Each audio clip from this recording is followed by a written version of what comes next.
Shalom, shalom. First and foremost, I want to give all praises to the one true power that always makes it possible. Yahweh, Ba'Shem, Yahweh Shai, Ba'Shem, Rakah, Kwadash. And double honors to the elder apostles and the elders of great millstone who rule well and teach well through the Spirit. Almighty shalom to the hopeful elect in the same Spirit, though willing as a whole, those that are scattered four corners of the earth, that you continue in sound doctrine. Shalom to the Akwaf, the sisters of this faith and this truth, Lord willing that you continue to pursue your lot, which is being a loving and silent and virtuous wife. And Lord willing, Yahweh Shema Shai has mercy on the other brothers and sisters not in the faith. You know, this is like, a basic lesson, but edifying. The men of the Lord is about to go out and bid the elect to the marriage. But of course, we can't pinpoint who is the elect. So we're gathering, whether they're good or whether they're bad, whether they're worthy and unworthy. And the Lord is going to sift out those that is of the chosen, So Lord willing, you are getting yourself in order and ready for the gathering. So this is Matthew. Salaki. This is Matthew chapter 22, starting at the top. It says, and Yahweh Shai answering spake unto them again by parables, and said, the kingdom of heaven is like unto a certain man which made a marriage for his son, and sent forth his servants to call them that were bidden to the wedding, and they would not come. Again he sent forth other servants, saying, tell them which are bidden, behold, I have prepared my dinner. My oxen, my fatlings are killed, and all things are ready. Come unto the marriage. But they made a light of it, and went their way, and one of his farm, and another to his merchandise. And the remnant took his servants, and entreated them spitefully, and slew them. But when the king heard thereof, he was wroth, and he sent forth his armies, and destroyed those murderers, and burnt up their city. Then saith he to his servants, the wedding is ready, but they which are bidden were not worthy. Go ye therefore into the highways, and as many as ye shall find, bid to the marriage. Now, before I continue, I want to get this word for bid, right? Because it's really, the wedding is us being back united with Yahweh Ba'Shem Yahweh Shai, right? And it's really the kingdom being in the bosom of Abraham. Matthew the 25th chapter. No, not Matthew the 25th chapter. Luke the 16th chapter, dealing with the rich man and the poor man.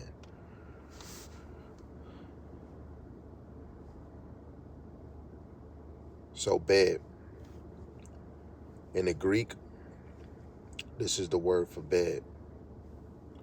G2564. Strong's G 2564. Kaleo.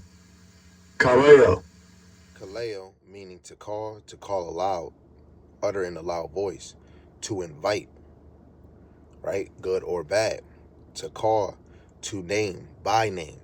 And we're calling the Israelites, the so-called Black, Latinos, Hispanics, and Native Americans. When brothers are speaking about Black, we're speaking about African American, Jamaican, and Haitian. This is not a color thing. It's about bloodline, right? The nationality of the 12 tribes of today have been changed because of Esau, ruling the earth, right? When the time of the Europeans, they went by color code, white or black, so the Israelites had to be hidden to fulfill things that are written.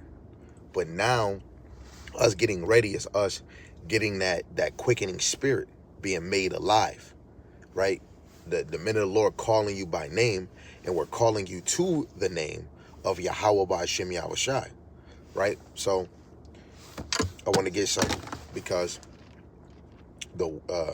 this wedding is being ready regardless if you believe it or not. When you go to Revelations, the 19th chapter, starting at verse 7, it says, let us be glad and rejoice, and give honor to him, for the marriage of the Lamb is come, and his wife had made herself ready. And that wife is speaking about Israel, but if we was to be direct with it, it will be the elect of Israel, right? The men, of course, the men, the teachers, the apostles, the prophets, the evangelists, the other believers, right? The men, women, and children, right? That is the marriage, right? Us coming together as in through this doctrine and, going through that tribulation in the Lord delivering us, right? Scarcely delivering us. But this truth is a gathering of the elect, right? We're trying to gather the elect by teaching this word, right? Let me go to St. John, the 17th chapter.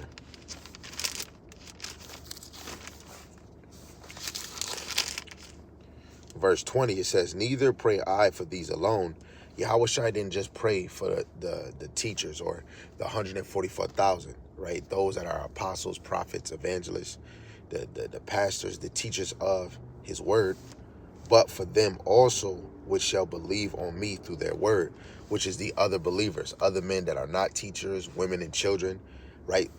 Well, us teaching, those that are of the elect that believe are cleaving to this word, to this teaching. And what are we doing? Going back up to verse 17, it says, sanctify them through thy truth. Thy word is truth. So the men of the Lord going to the highways and byways is sanctifying, cleansing the sheep that want to be cleansed. This is not like being dumped in a tub. This is actually being truly baptized, being cleansed by the word, right? Why? How? Because that quickening spirit is coming upon the elect, right? So those that are actually worthy are going to be baptized. They're going to get filled with understanding. This is St. John 6:63. It is the spirit that quickeneth, right? Means to make alive or to live. The flesh profiteth nothing. The words that I speak unto you, they are spirit and they are life. So when we go throughout this Bible from Genesis to 2 Maccabees, Genesis to Revelation, this is life. These are heavenly divine words, regardless if you accept it or not. What the Lord established shall be finished. Okay? Yeah, Yahweh Hashem Yahushai knows the end as well as the beginning. He set this up so that those that are worthy can be sanctified, be cleansed, right?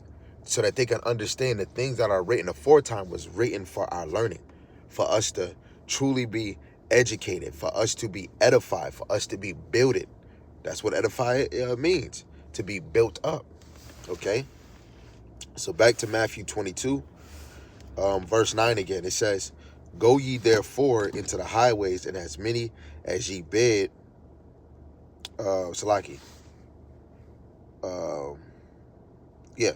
go ye therefore into the highways, and as many as ye shall find, bid to the marriage, right? And even going into the word bid again, it goes into give a name to receive the name of. So those that are getting bid to the marriage, they're receiving the name of Yahweh Ba'ashem Yahushai, because the men of the Lord is coming with wisdom, knowledge, and understanding.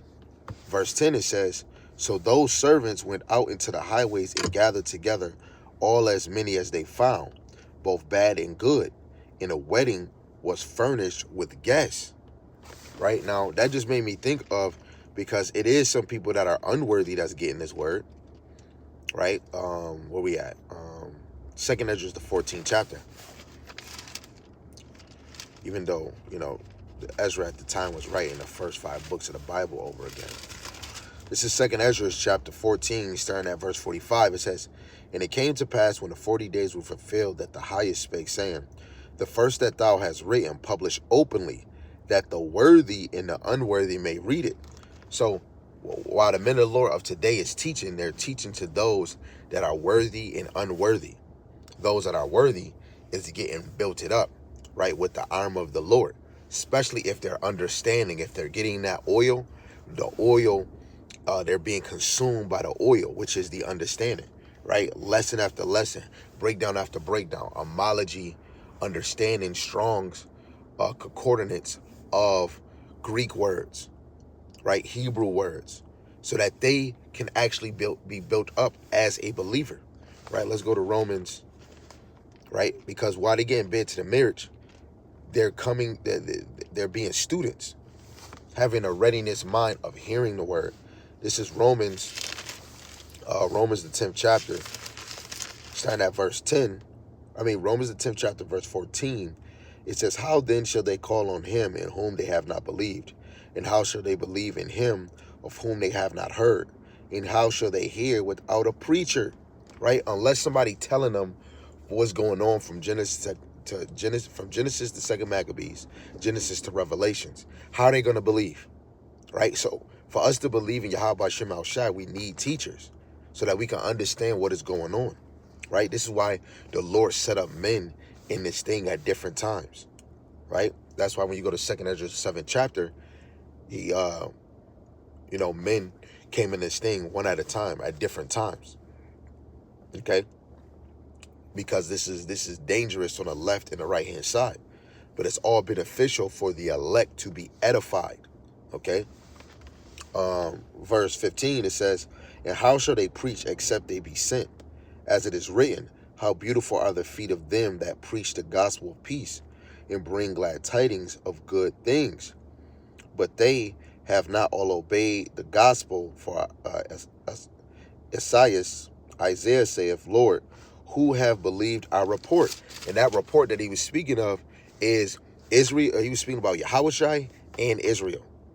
Right? When you go through Isaiah, the whole book of Isaiah, he was speaking of multiple things, but the main thing is Yahushai and Israel.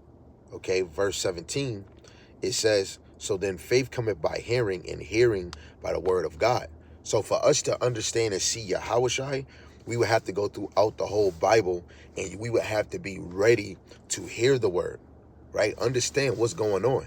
Was Yahushai here before the creation on the earth? We would have to go in the scriptures, the precepts, to build that understanding so you can understand Yahushai is in the volume of the book. Okay?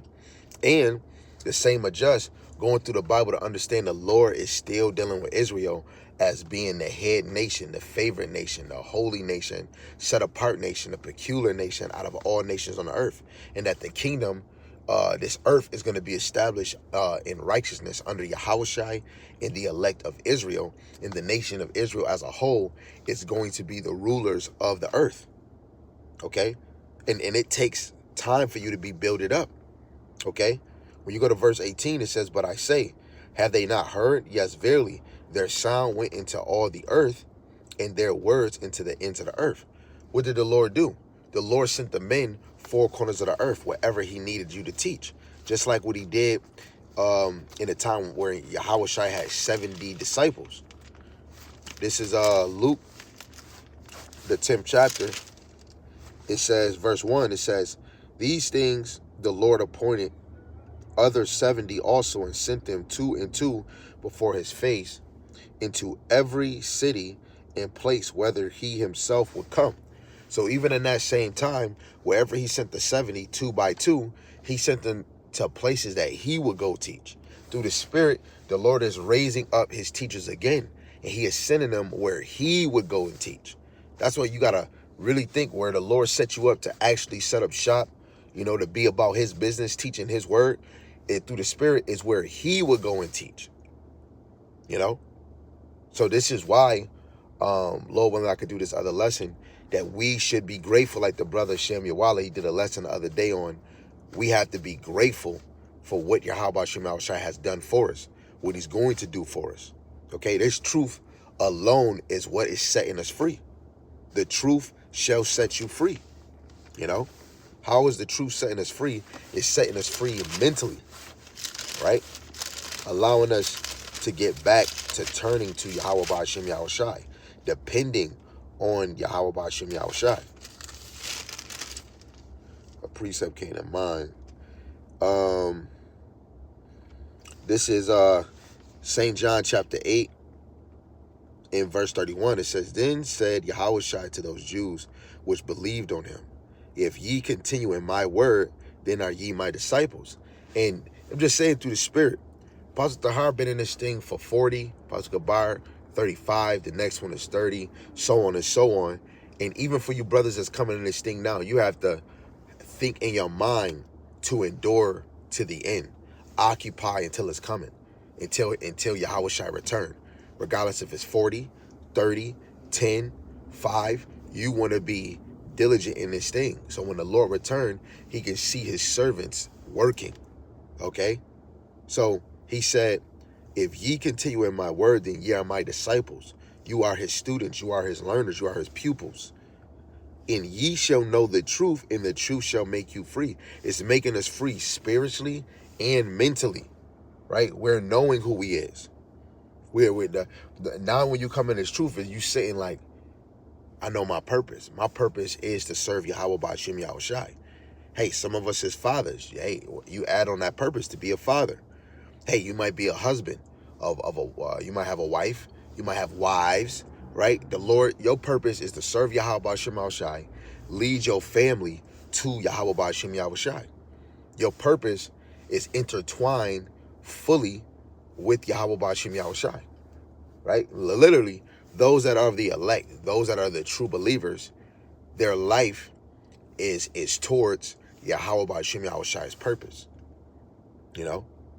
So at the end of the day, you want to hope that you're getting bidded to the marriage, right? Because the elect is getting ready for their husband to walk down the aisle, right? Back to Matthew 22, verse 11, it says, and when the king came into see the guests, he saw there a man which had not on a wedding garment. That wedding garment is that wisdom, knowledge, understanding, that faithful righteousness, or that obedience, that imitation of Yahweh Shai. Because we understand in 1 John 2 and 6, if ye abideth in him, right, you must walk as he walked. It says, and he saith unto him, friend, how camest thou in thither, not having a wedding garment? And he was speechless, right? And there's some brothers that's not having that wisdom, knowledge, understanding. Because when you go to St. John 10, is a lot of men or even women or children that's coming in this thing, Salaki, that's coming in this thing another direction, another way, right? It's only one way we can come in this thing, and it's through Yahweh Shai. It says, then said the king to the servants, bid him hand and foot, and take him away and cast him into outer darkness, and there shall be weeping and gashing of teeth, right? This is like a basic lesson, but this is something to always be on your mind. If you're not getting ready for the wedding, you're going to be destroyed. If you're not getting ready for the wedding as a believer, as the elect, you're going to be destroyed, right? There's only two things, major things that's happening to those of Israel. It's either you of the elect and you're getting delivered, you're getting saved, or you're going to be destroyed. So you should be choosing wisely on what you're doing with your time. Like the elder Amawan Gabar, he say, don't waste your time. What is you doing with your time? Make sure that it consists of Yahweh Ba'ashem Yahushai. Lord willing, this was edifying for the moments that we had. Lord willing, you find yourself getting bidded to the marriage. With that, I want to give all praises, glory, and honor to the one true power that always makes it possible every time. Yahweh, Ba'ashem, Yahushai, Ba'ashem Rakakwadash. Double honors to the elder apostles and the elders of Great Millstone who rule well and teach well through the Spirit. Almighty Shalom to the hopeful elect in the same Spirit, scattered four corners of the earth. Lord willing that y'all all continue in sound doctrine. Shalom to the Akwaf, the sisters of this faith and this truth. Continue pursuing your lot. And Lord willing, Yahweh Shemashai has mercy on the other brothers and sisters not in the faith. With that, Shalom, Abba Ball. Shalom, Shalom.